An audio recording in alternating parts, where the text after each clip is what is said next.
Olá, boa tarde.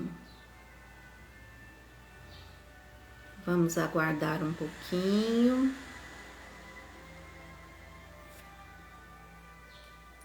Aguardar um pouquinho para que a gente fale sobre as sextas moradas do Castelo Interior ou moradas de Santa Teresa de Jesus, que foi o dia dela ontem, 15 de outubro.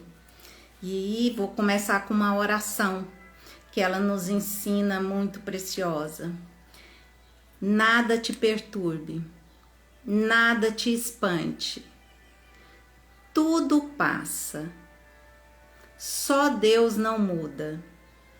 A paciência tudo alcança. Quem a Deus tem, nada lhe falta. Só Deus basta. Essa oração de Santa Teresa, ela é muito poderosa. A paciência tudo alcança. Quem a Deus tem, nada lhe falta. Só Deus basta. E é com essa oração, pedindo mesmo que venha o Espírito Santo trazer entendimento para nós do que essa doutora da Igreja Católica tem a nos ensinar sobre as orações, sobre a vida de oração.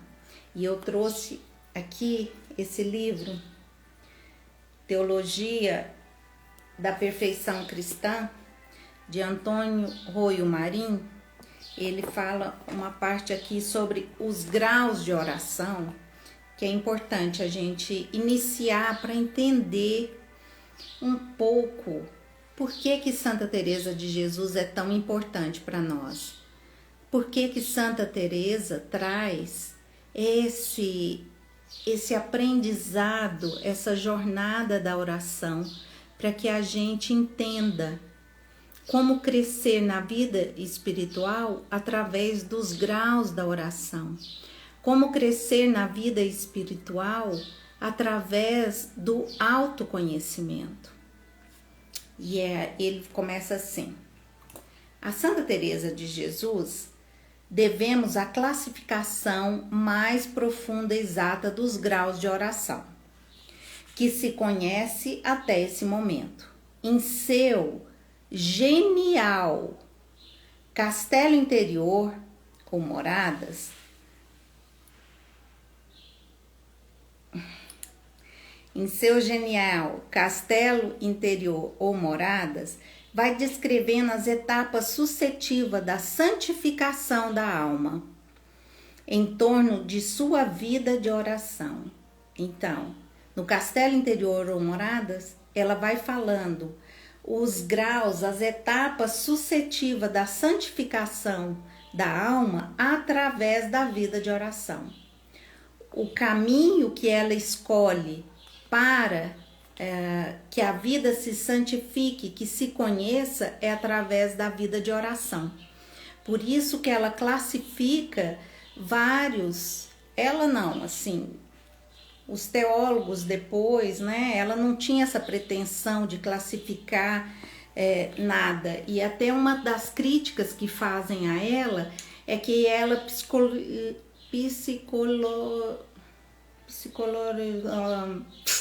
não sei falar a palavra agora, mas eu vou lembrar aqui. Vai descrevendo as etapas sucessivas da santificação da alma em torno da sua vida de oração. Para a grande santa de Ávila, os graus de oração coincidem com a vida cristã em sua marcha até a santidade. Esse ponto de vista, que pode justificar-se plenamente pela razão teológica, a intensidade da oração coincide com a caridade. A intensidade da oração coincide com a forma de amar, de manifestar essa caridade, esse amor a si mesmo, ao próximo e a Deus. Né? Seria, pois, aventureiro e temerário tentar uma nova classificação. Aí ele vai falar que ele vai continuar com essa classificação mesmo, né? Vamos seguir as pegadas da grande santa espanhola, bem persuadidos de que fazendo assim pisamos em terreno firme e seguro. Tem-se reprovado Santa Teresa por insistir em demasia no psicologismo psicológico, que fala que ela fica muito presa ao psicológico. A palavra é psicológico, gente. Com prejuízo do teológico. Cremos, todavia, que esta acusação, que tem, desde logo, um fundamento real, não se pode lançar contra uma mulher que não se propôs em seus livros fazer teologia, senão unicamente ensinar suas monjas em linguagem simples e familiar, como velha castelhana junto ao fogo, o verdadeiro caminho da perfeição. Ou trilha que haviam de percorrer para alcançar os cumes da santidade. Falta nela, naturalmente, a doutrina teológica, especulativa, de princípios. Move-se unicamente no terreno psicológico e experimental.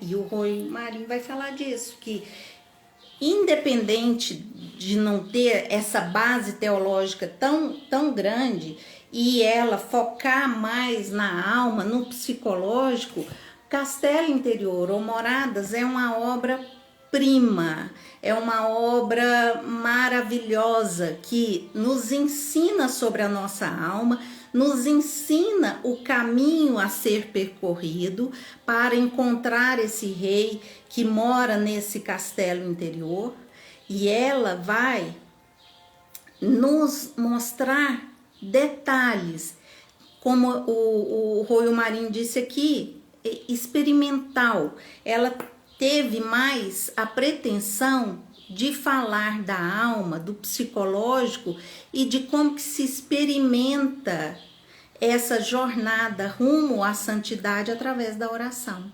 E nas sextas camadas, ela vai falar que as sextas camadas são as pessoas feridas de amor, as que vivem nas sextas camadas e desejam estar em solidão. Para se chegar na sexta camada, essa longa viagem, essa longa estrada, de passar por todas essa jornada de autoconhecimento, que ela fala que é desatino, irmãs, pensar que nós vamos entrar no céu sem primeiro entrar em nós mesmos. É desatino pensar que nós vamos ter sossego nas casas alheias e não na nossa própria casa.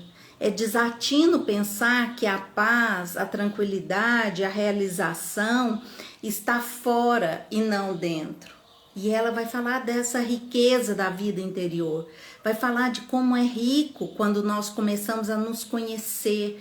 E ela fala para as monjas, não descuidem do autoconhecimento, mesmo nas últimas camadas, mesmo que a sua vida espiritual de santidade esteja muito evoluída, não descuide do autoconhecimento.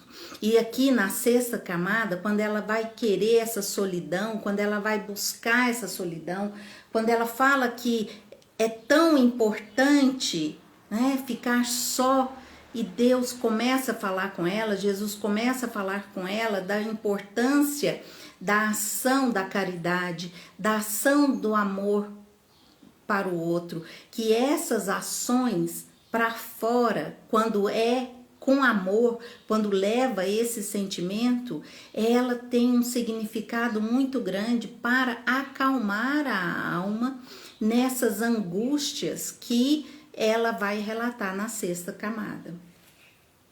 Olha aqui.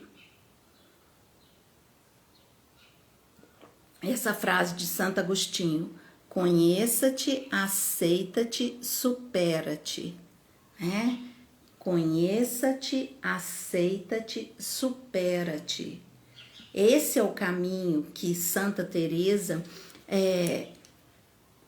trilhou, né? E ela vai falar nos escritos dela o tempo todo sobre a importância do autoconhecimento.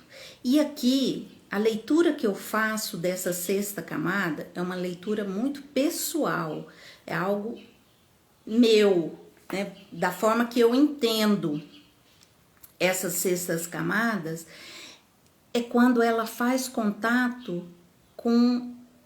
Ela chega a falar sobre isso, que é uma consciência aguda dos seus pecados, que ela começa a ter uma consciência aguda dos seus pecados, e isso para mim se traduz numa linguagem junguiana, o contato com a sombra, o contato que nós precisamos fazer com a sombra. E o que é a sombra na linguagem junguiana? É o lado negativo, esse lado obscuro, esse lado pecaminoso que nós temos, esse lado que nos leva a tudo que é ruim, maligno, esse lado que a gente não quer ver, que fica no inconsciente, que a gente joga para o inconsciente e projeta no outro aquilo que a gente não quer ver em nós. Esse lado que nós não aceitamos em nós e que nós vemos no outro, nas situações, mas negamos isso em nós. E Jung fala que quanto mais nós negamos esse lado sombrio, mais ele vai se apresentar no externo. E aqui na sexta camada, quando ela fala que é a consciência aguda dos seus pecados, quando ela começa a falar que ela consegue ver uma relação entre as causas, as ações, os atos e as consequências, os resultados das ações dela. Quando ela começa a perceber que as ações existe uma consequência, que por mais que nós tenhamos assim confessado os nossos pecados, que Deus colocou leva os nossos pecados para o esquecimento, existe uma consequência das nossas escolhas.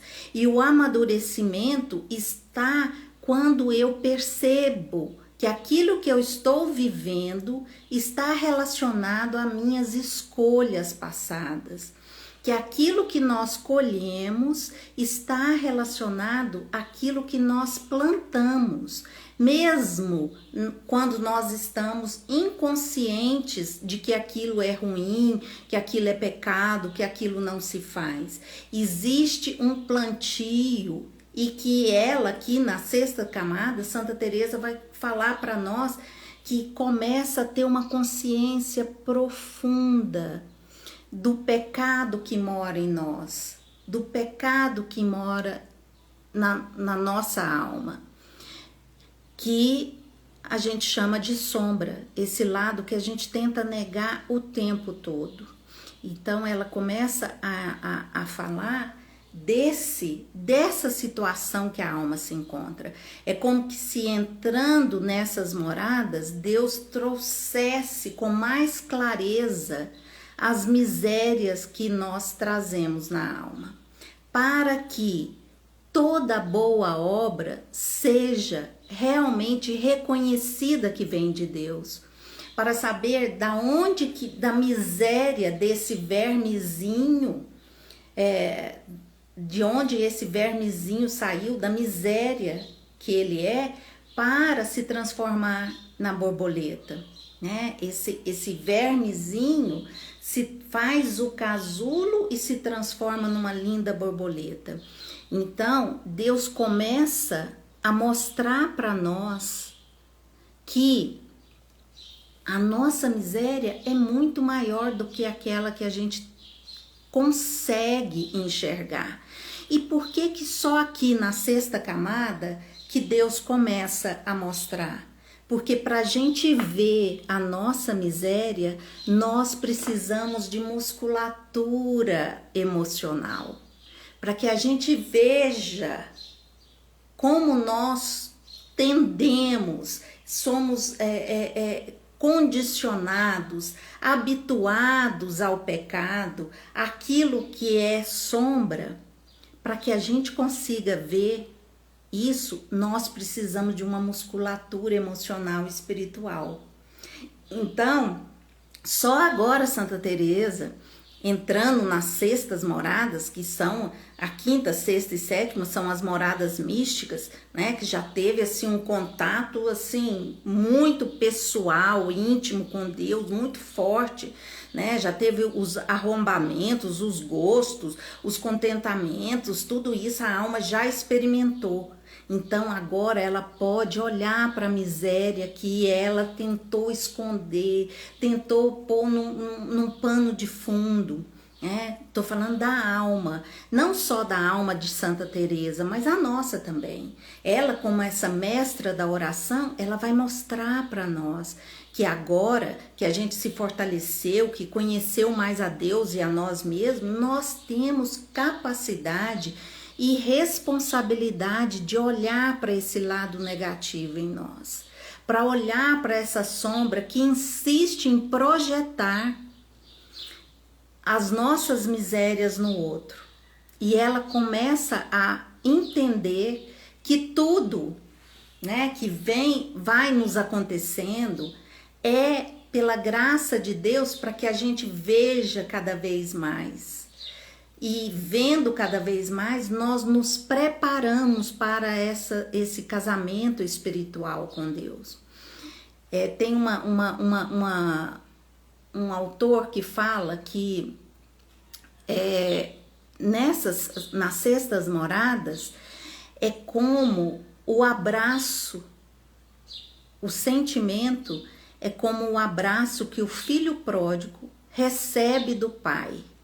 Quando ele volta, falando, eu vou voltar para casa do meu pai, tô cheio de ficar nessa vida de comendo comida de porcos, e quem sabe meu pai, depois de eu ter pego o dinheiro, gastado tudo a minha fortuna, negado a paternidade, quem sabe meu pai me aceita como empregado dele.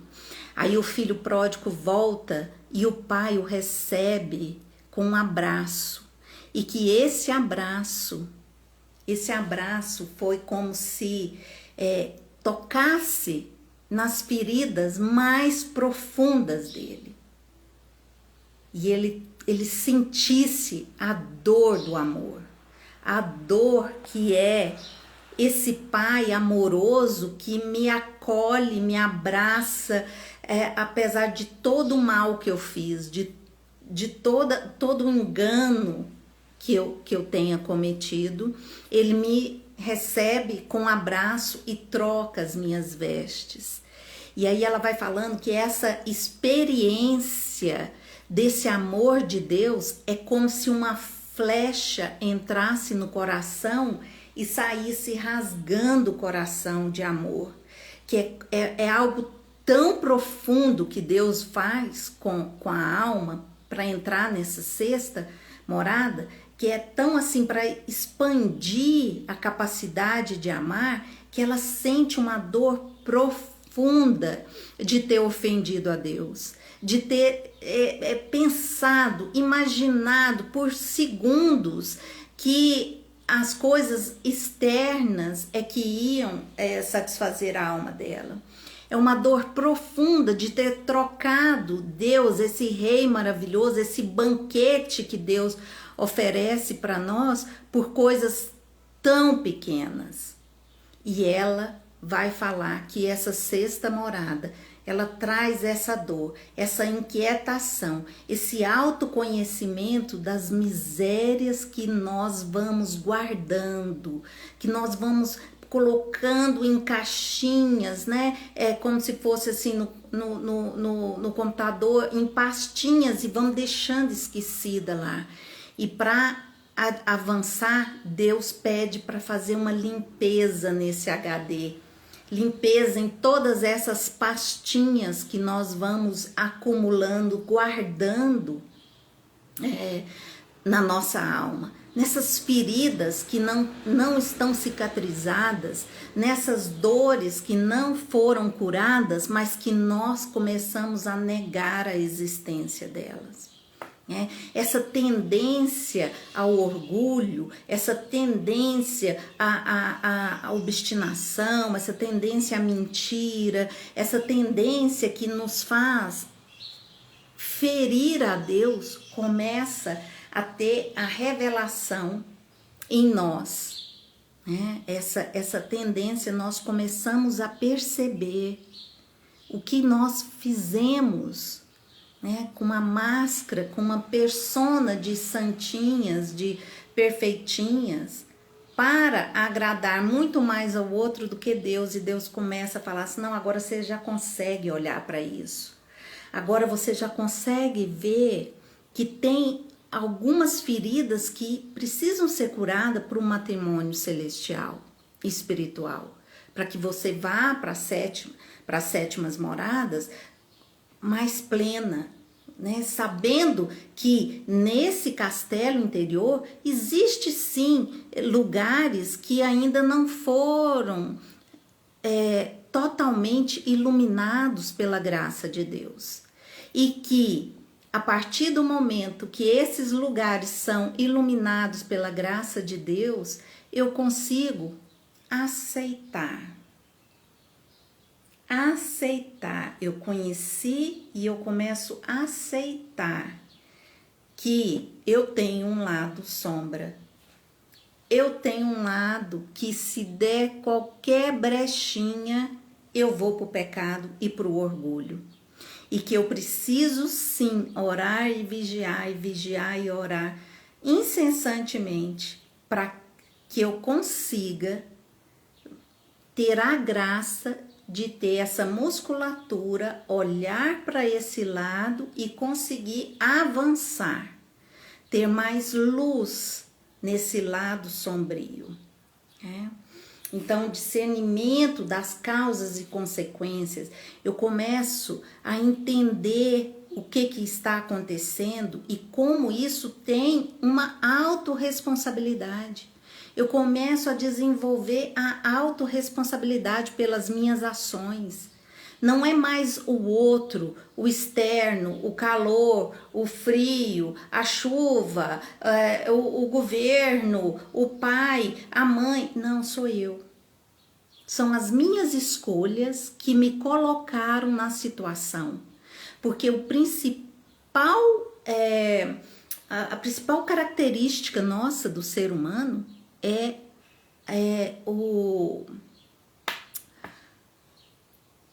a escolha, o livre-arbítrio. Eu tenho escolha, eu não preciso viver numa mentira.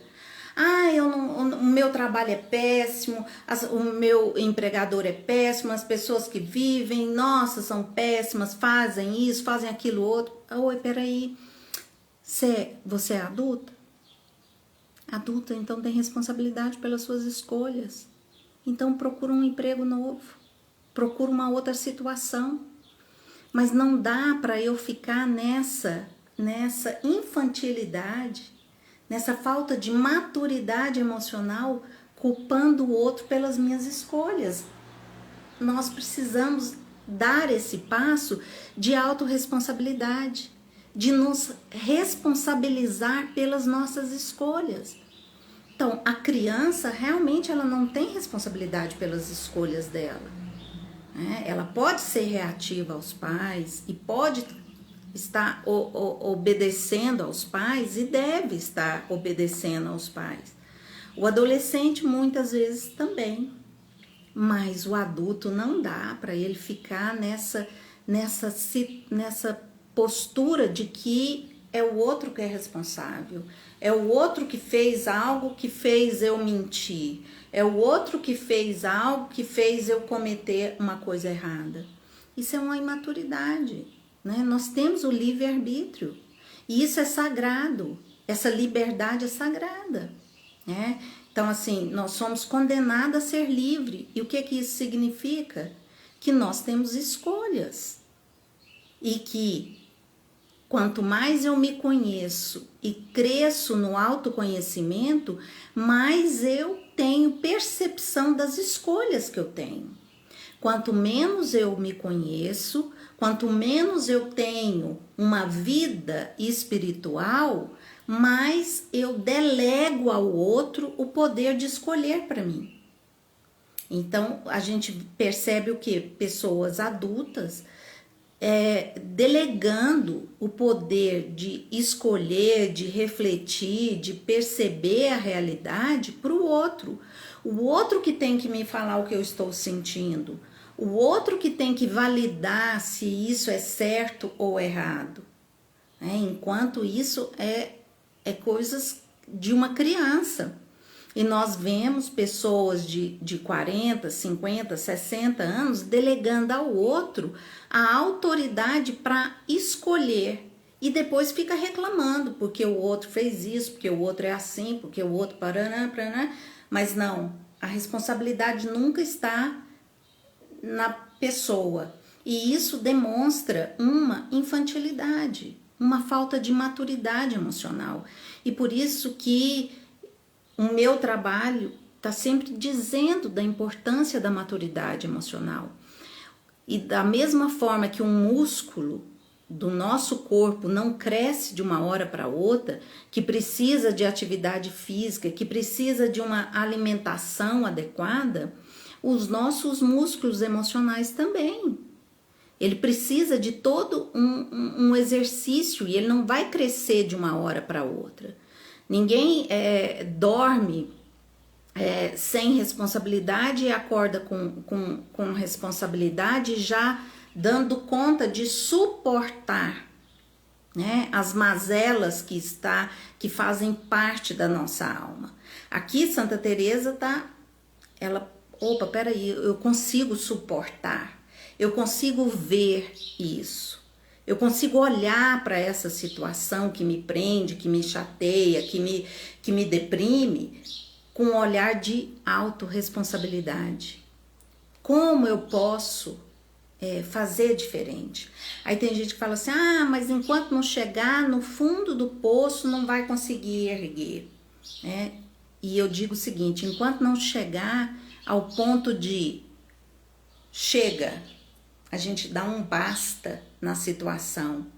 Eu não admito mais viver nessa situação.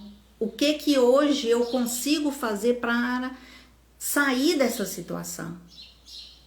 Então, quando a gente chega nessa situação, quando a gente avança um pouquinho na autorresponsabilidade, tem uma hora que não dá mais, que a gente não consegue se enganar mais, de falar que não está vendo, que a coisa não é do jeito que a gente está falando, que a coisa não é o outro que precisa mudar, é a gente mesmo. A gente, minha mãe é assim, meu pai é assado, meu chefe, meu marido, meus filhos.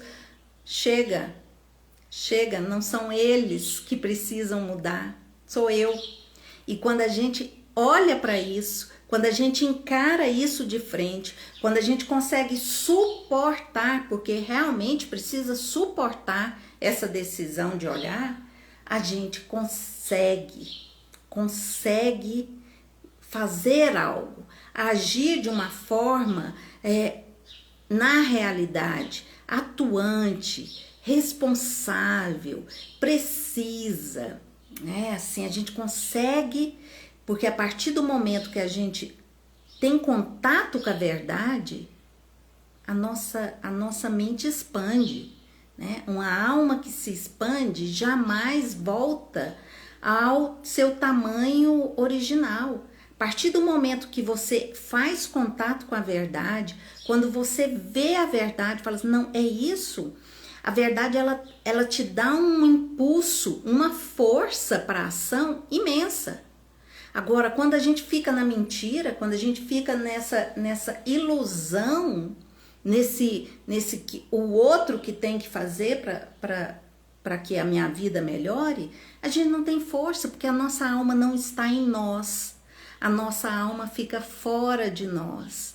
E quando a nossa alma está fora de nós, nós não temos força. Então, assim, a pergunta é, aonde está a sua alma?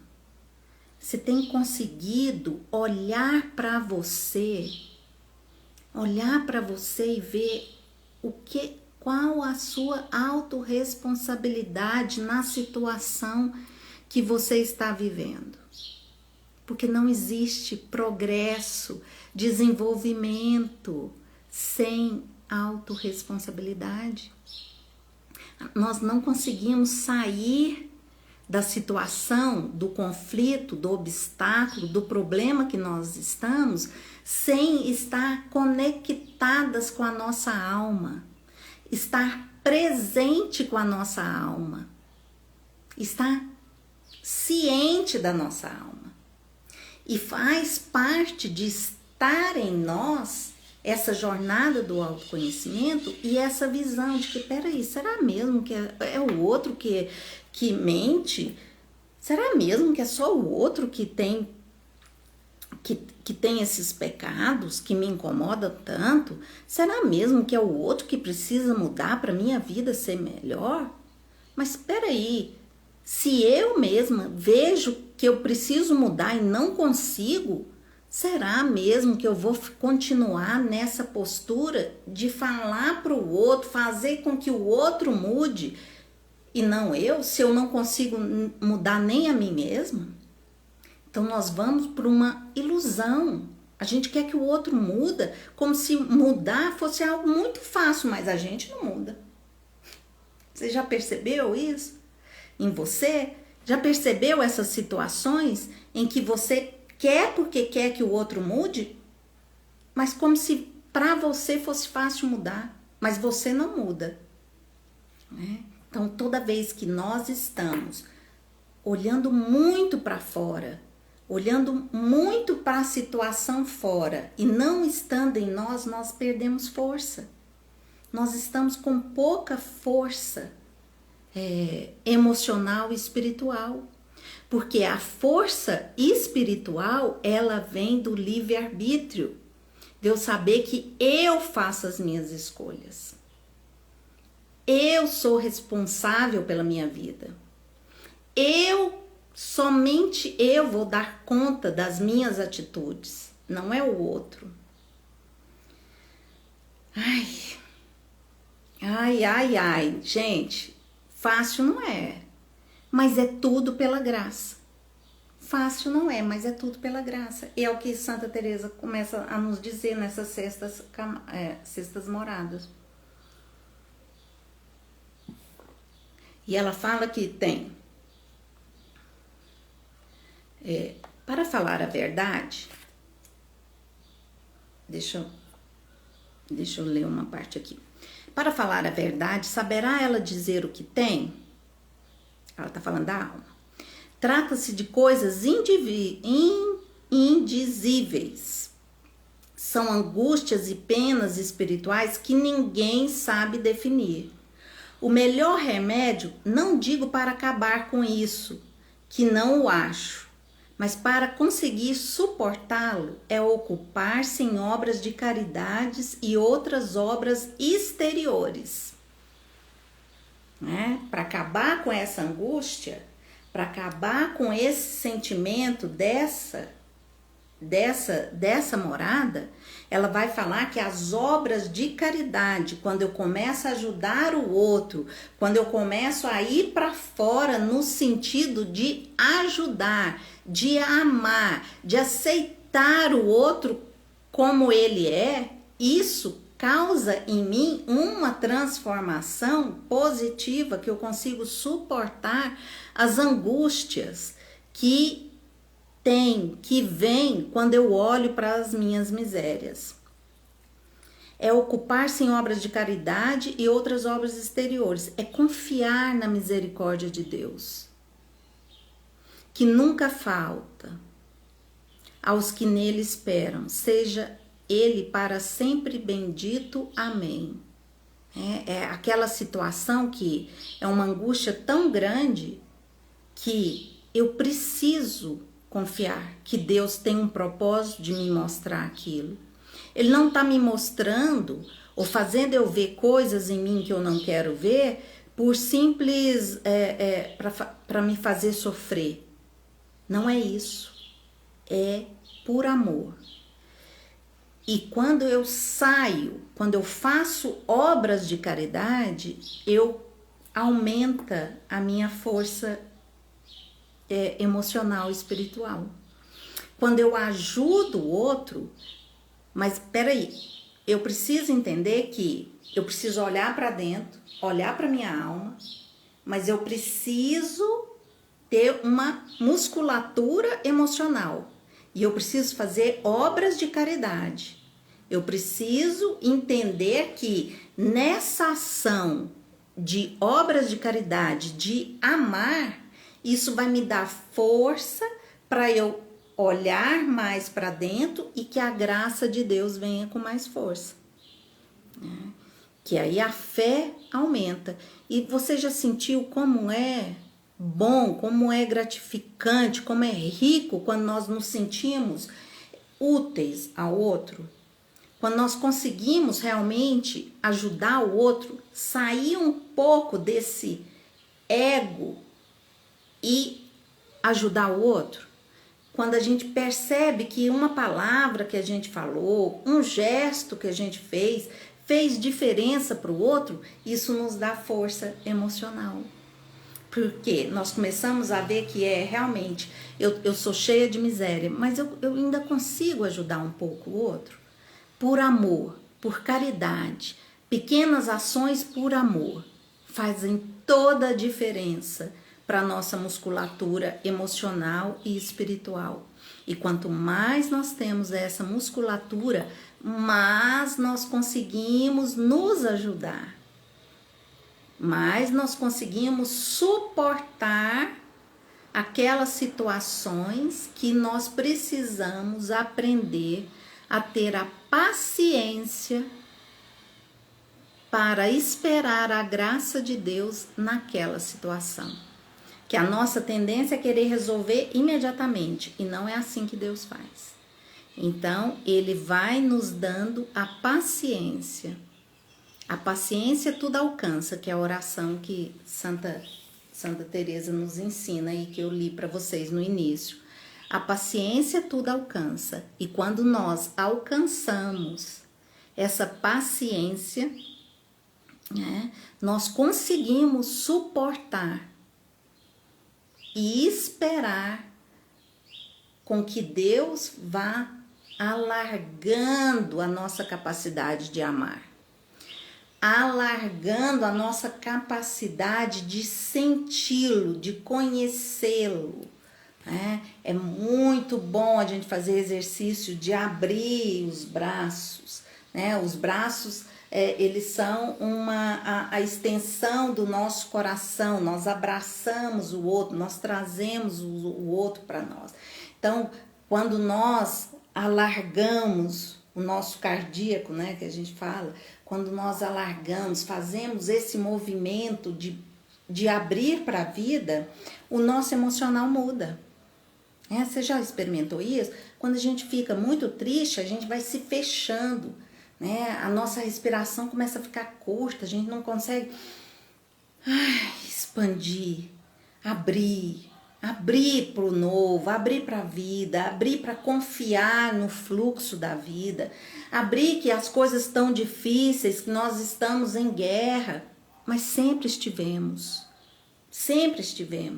mas que mesmo assim Deus é um Deus amoroso. Deus é um Deus Pai que cuida de nós. Isso é maravilhoso. Nós saímos da vibração do medo e passamos para a vibração da fé, da esperança e da caridade. As virtudes teologais tão importantes para nós. E eu vou ler agora uma frase do livro Imitação de Cristo. Se teu coração for reto, toda criatura te será um espelho de vida e um livro de santas doutrinas. Os puros verão a Deus. E aqui, na sexta morada, é para que a gente comece já a ver a Deus. Então eu preciso ter um coração puro. E aqui no livro Imitação de Cristo, depois eu vou falar Aonde que é? Ele está falando, se o teu coração for reto, toda criatura te será um espelho de vida. Mesmo as difíceis, mesmo as complicadas, mesmo as cheias de defeito, mesmo as cheias de vícios, mesmo as cheias de mentira, de orgulho, elas serão um livro da santa doutrina. Não há criatura tão pequena e vil que não represente a bondade de Deus. Se fosses interiormente bom e puro, logo veria tudo sem dificuldade e compreenderias bem. O coração puro penetra o céu e o inferno. Cada um julga segundo o seu interior. Cada um julga segundo o seu interior. Se você está julgando muito o outro, ruim, mentiroso, é porque no seu interior está tendo algo ruim e mentiroso. Está tendo ainda algo que, às vezes, não é nem tanto que você está mentindo, mas que você está atraindo esse tipo de pessoa para você olhar um pouco para dentro e falar assim, o que em mim está atraindo esse tipo de comportamento no outro? O que em mim está atraindo esse padrão de pessoas? Por que meus relacionamentos estão sempre atraindo essas pessoas que agem desse jeito, que me tratam desse jeito? O que em mim ainda não está conseguindo desvencilhar desse padrão que insiste em repetir na minha vida? Quando a gente começa a ter a autorresponsabilidade, que reflexão, é isso mesmo. Precisamos fazer essa reflexão. Precisamos entrar para essa reflexão de, opa, sou eu. Deus é um Deus Pai amoroso. Vamos partir dessa premissa. Se Ele está permitindo essa doença, essa enfermidade, essa situação, é porque eu preciso aprender com ela. Tem algo aqui que eu preciso aprender. E qual que é a minha autorresponsabilidade nessa situação? E quando a gente começa a ir para esse patamar, isso dá uma força e uma liberdade, porque nós começamos a ver opções de ações. Nós começamos a ver perspectivas diferentes para a situação. Quando nós não estamos em nós, quando nossa alma não está em nós, quando nós achamos que é o outro que tem que mudar, é o outro que tem que fazer, nós cortamos todas as opções de ação. Por quê? Nós colocamos a culpa no outro, a responsabilidade no outro e não na gente. Mas quando nós livramos da culpa e falamos assim, opa, peraí, não é questão de eu ter culpa nessa situação, é questão de eu ter responsabilidade. A responsabilidade nos liberta, ela mostra opções para nós, ela mostra jeitos de agir que quando nós estamos presos nessa situação de não responsabilidade e só de culpa ou de apontar o dedo para o externo, a gente fica amarrado, fica numa prisão. E quando nós vamos para a autorresponsabilidade, é como se a gente, opa, eu posso voar aqui. Tem várias formas de resolver essa opção, essa situação, esse problema. Vamos lá. Gente, autoconhecimento é a chave. Autoconhecimento é a chave. Tem muitos anos que eu faço terapia, eu mesma, e todas as vezes, a última foi sexta-feira, a minha sessão com a minha psicóloga, e eu falei, meu Deus do céu, como é importante fazer terapia. Como é importante a gente se conhecer e ver o camaleão que a nossa alma aprendeu a ser. Como nós disfarçamos a nossa sombra. Muitas vezes até disfarçamos a sombra com uma falsa virtude. Não há criatura tão pequena e vil que não represente a bondade de Deus. Se fosses interiormente bom e puro, logo verias tudo sem dificuldade e compreenderia bem. O coração puro penetra o céu e o inferno. Cada um julga seu interior. Se há alegria neste mundo, é o coração puro que a goza. Se há em alguma parte tribulação e angústia, é a má consciência que as experimenta. Como o ferro metido no fogo perde a ferrugem e se faz todo incandescente, assim o homem que se entrega inteiramente a Deus fica livre da tibieza e transforma-se em um novo homem. É no livro Imitação de Cristo, livro 2, capítulo 4. Vamos voltar para Santa Teresa. Sextas Moradas. No fundo da alma existe uma segurança que não se rende. Ainda que os anos passem e tudo aconteça ao contrário do que lhe foi dito, não desaparece a convicção de que Deus empregará outros meios desconhecidos dos homens. Por fim, sua palavra se realizará e com efeito assim acontece. Muito deve dar quem muito recebeu. A alma vive uma espécie de abundância e transbordamento da graça nesse noivado espiritual, né? Então, assim, mesmo aquelas promessas, aquele sonho mais precioso que você tem, que um dia Deus falou para você que isso vai acontecer, se perseverar em oração, você vai receber a resposta dessa oração. Se sim ou não, o que acontecer, você vai entender, o seu entendimento vai expandir e você vai perceber que o melhor foi desse jeito, que você nem queria aquilo que você achava que queria, ou que aquilo que você queria era realmente o que Deus queria e o melhor para sua vida e por isso se realizou. Mas o que Deus fala? Tem que perseverar. Tem que perseverar. E como que eu persevero? É a mesma coisa de ficar sustentando um livro. Esse livro aqui, desse tamanho. Eu vou ficar sustentando aqui. Quanto tempo que meus braços aguentam de ficar segurando esse livro aqui? 3 horas, 4 horas, 5 horas, 6 horas? Por mais leve que em termos ele seja. Eu não vou conseguir ficar um dia com os braços desse jeito, né? Então, para perseverar na vida espiritual, eu preciso ter uma força espiritual. E essa força espiritual vem com a vida de oração. Eu preciso ter uma rotina de oração. Eu preciso ter um caminho de oração. Uma vida de oração que todos os dias eu lembro para mim, para Deus, aquilo que eu quero. Todos os dias eu entrego, mas eu sei o foco, o alvo que eu quero. E aquilo que a gente foca, expande. O que eu quero na minha vida espiritual, eu preciso focar. Se eu foco tudo que eu não quero, aquilo que eu não quero expande.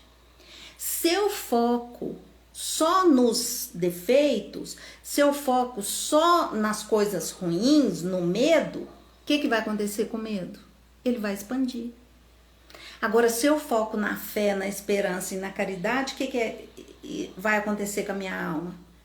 Vai expandir a minha fé, a minha esperança de que Deus provê, Deus proverá, a sua misericórdia nunca faltará.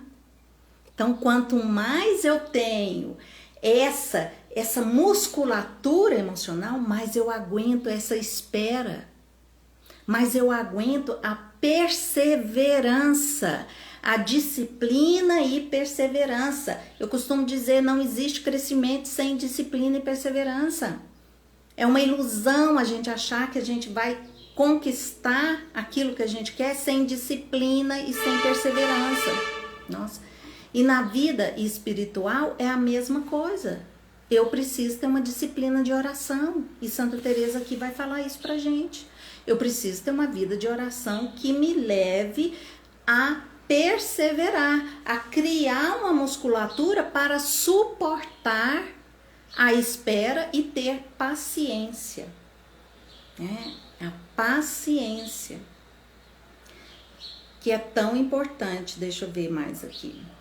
Em suma, nenhum remédio há nessa tempestade, senão aguardar a misericórdia de Deus. Esta, de uma hora para outra, com uma só palavra ou acontecimento fortuno, a livra de tudo. Mas esperar, que ela já está assim, 40 anos nessa jornada.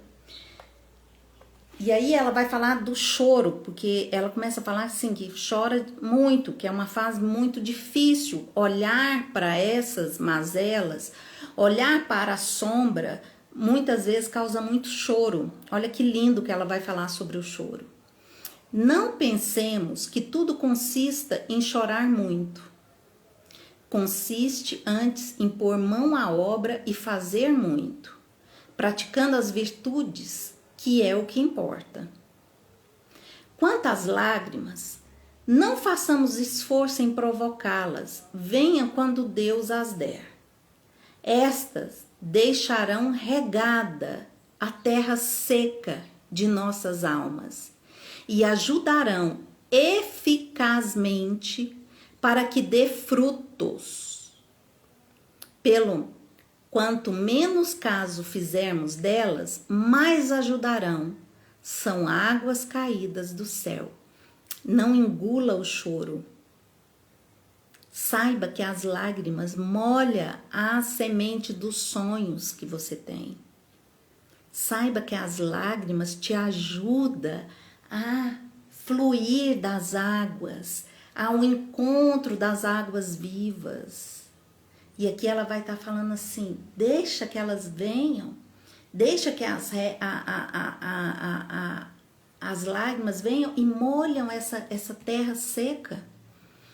Tem pacientes que falam assim, eu choro todos os dias, que entrou num processo de autoconhecimento, um processo que uma crise que é muito difícil no início, e que o chorar faz parte desse momento para que essa terra seca absorva um pouco de água, e a água vem com um sentimento de emoção, de amor, de afeto, de sair dessa sequidão.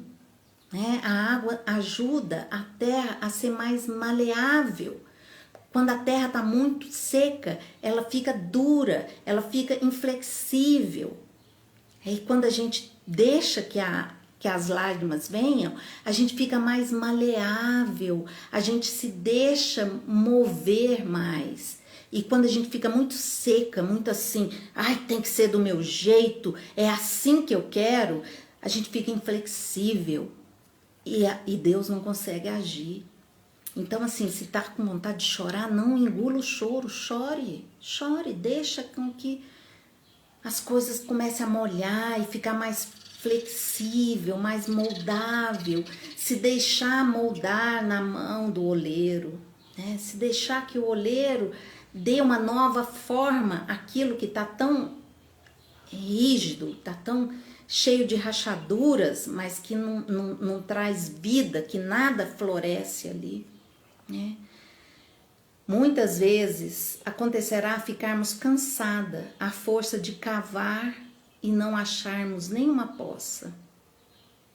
Quanto mais profundos os mananciais. Muitas vezes ela está falando que ela cansou, que não vinha nenhum manancial, nada, nenhum consolo. Por essa razão, irmãs, tenho por melhor colocar-nos diante do Senhor, considerando sua misericórdia e grandeza e a nossa pequenez. Deixemos que ele nos dê o que lhe aprouver, quer seja água, quer secura. Ele sabe melhor o que nos convém. Com isso, andaremos descansadas e o demônio não terá tanta ocasião para nos enredar em seus enganos. Então, assim, entrega na mão de Deus e fala, Senhor, o que eu tenho que fazer, o Senhor me revela. O que eu preciso esperar da sua graça, o Senhor me revela também. Mas é essa entrega à vontade de Deus, sabendo, tendo essa humildade de que tudo é graça de Deus e que nós dependemos da graça deles. E os frutos da alma, que ela vai falar que é o conhecimento da grandeza de Deus, a gente começa a entender a grandeza de Deus, desse rei que mora nesse castelo interior. O conhecimento de si e a humildade, que a gente... Ai, que pena! Que pena! Então, tô falando dos frutos da alma. Voltou, Rita? Dos frutos da alma. Conhecimento da grandeza de Deus, conhecimento de si e humildade, desprendimento e sede de almas. Sede de falar de Deus, sede de que as coisas, outras pessoas entendam a grandeza de Deus. Certa vez, capítulo 10 das Sextas Moradas. Certa vez, estava eu considerando por que razão nosso Senhor é tão amigo da virtude da humildade. Veio-me logo de improviso, sem trabalho do raciocínio, esta resposta. É porque Deus é a suma verdade. E ser humilde é andar na verdade. Grande verdade é que nada de bom precede de nós, a não ser a miséria de ser nada. Quem não entende isso, anda na mentira. Quem melhor o entende, mais agradará a suma verdade, porque anda em sua presença. Praz a Deus, irmãs, conceder-nos a graça de jamais sairmos deste conhecimento próprio. Amém. Está no capítulo 10 das Sextas Moradas, que o título é Outras Graças que Deus faz à alma de diversas maneiras, o grande proveito de não deixá-las. Proveito que nela deixam. Ai, é isso. Grande verdade é que nada de bom procede de nós, a não ser a miséria de nada ser. Quem não entende isso, anda na mentira. Quem melhor a entende, mais agradará a suma verdade, porque anda em sua presença. Vejo logo de improviso, sem trabalho do raciocínio, essa resposta. É porque Deus é a suma verdade, e ser humilde é andar na verdade. É isso, gostaram das Sextas Moradas? Será que a gente tem força emocional para já passar para a sétima?